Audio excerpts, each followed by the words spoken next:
Hello, Governor Christie. We would like to welcome you in Old Bridge this time as the governor. Thank you. And I have a packet with You give it to Sam. questions of interest to people with disabilities living in New Jersey, and this is for the legislative aid.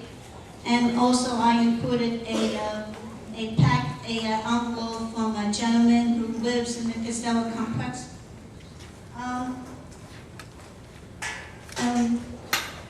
Regarding education, I would like to ask, as a former student in the special education program, as well as spending a few years in a wonderful private school called the Midland School in North Branch, does the grant include a portion of funding for special education programs, classes, and teachers who care about the students with disabilities? And also, I have another quick question from.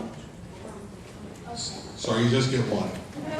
But here's why I'll ask you on that. Now, which grant I have to ask you a question. Which grant are you talking about? It's a grant, any grant that's earmarked for special education programs or teachers with the same things as the rest of the proposals. Sure. Right now in the state of New Jersey, both on the state level and on the local level, there is significant amount of money committed to special education, both by local school districts through property taxpayer money and through the state through income tax proceeds.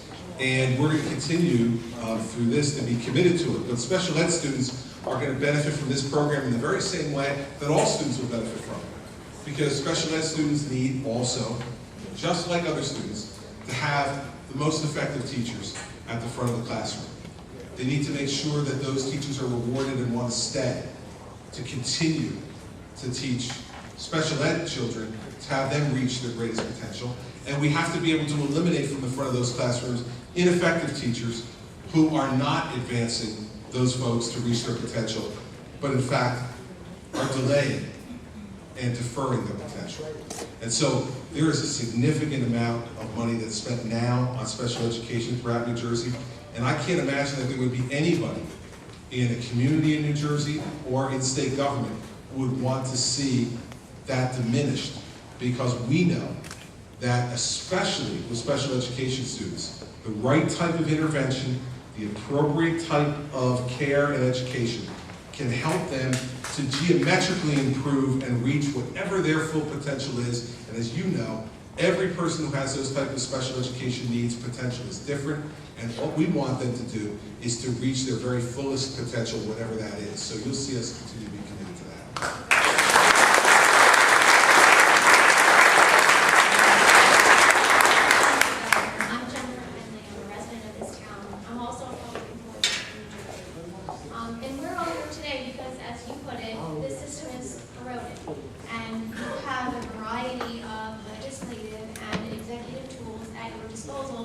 to fix that erosion. But respectfully, you can't legislate morality. So I would like to know how you intend to combat the mindset of waste and misuse and abuse of power that has facilitated a lot of that corrosion. Listen, you're right, you can't legislate morality. And for 7 years, I was the United States Attorney in this state, fighting against the type of waste and fraud and corruption that you're alluding to. And we put 136 public officials in prison over 7 years without having lost a case during that time.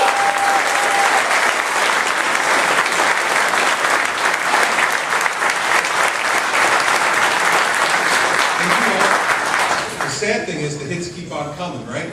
I mean, you saw just recently, just yesterday, that one of the guys that I sent to jail, in fact, the last guy I sent to jail, before I left the U.S. Attorney's Office on December 1st of 2008, former Camden State Senator Wayne Bryant has now been indicted again while he's in prison for another crime of allegedly accepting hundreds of thousands of dollars in bribes from an influential lawyer in the state, who's also been charged.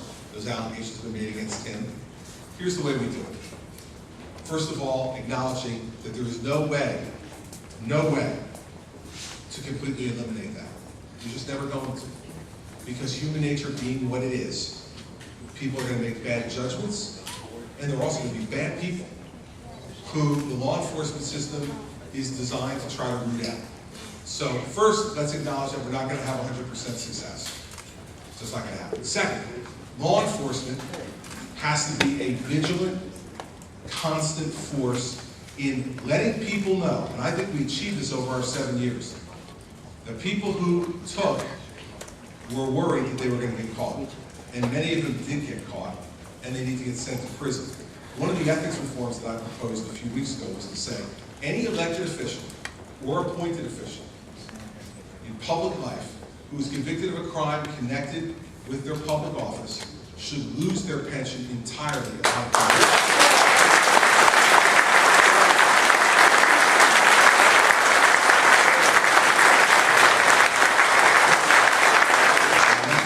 Simple common sense. It will be another deterrent to those who think, maybe I'll take this envelope of $5,000 today because, you know what, I still got my pension socked away too, I'm doing okay. We're going to lose that pension, and the legislature should pass that legislation.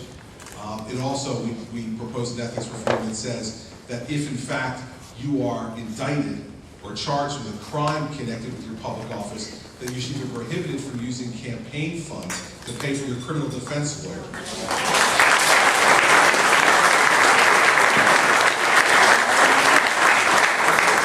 We also have to set a tone at the top that says this is intolerable.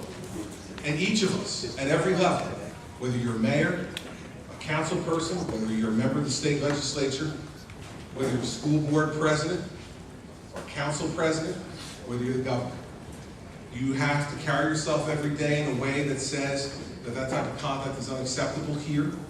You have to speak out against those, especially those of your own party, who engage in this kind of conduct, because it takes no courage, by the way, for me to talk about a corrupt Democrat. Right? But it takes courage to talk about a corrupt Republican. I indicted a bunch of them when I was U.S. Attorney on the Republican side, too. And we need to make sure that the fight against political corruption is a nonpartisan fight. That both sides say it diminishes all of us who are in public life, whether you're a hired public employee, an appointed public official, or an elected public official. It diminishes all of us when anyone engages in that, because we know that it diminishes the public's trust in government overall.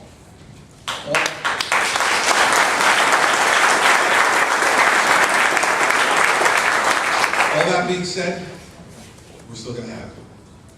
We're still going to have it because right back to the beginning of time, we know that people have been counseled against sin in the broad sense, against breaking the law, against doing things that are unethical, and sometimes temptation just overcomes them.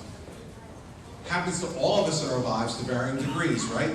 We all do things at times that we said, boy, I should have done that. We all do it. We say things, we do things. We're all flawed. So we have to start off from that acknowledgement point that we're all flawed.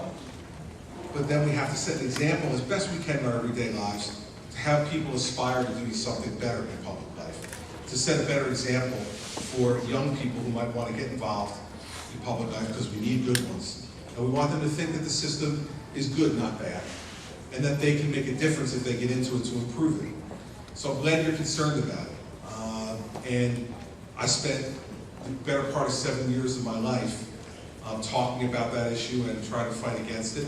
And now that I'm governor, I'm trying to make sure that I set the best example I can in that regard as well. And I try every day to do that. You know, and I'm sure that there are some days where I fall short. The best I can do is get up the next day and try to be the best person I can be. And I would suggest that to everybody else.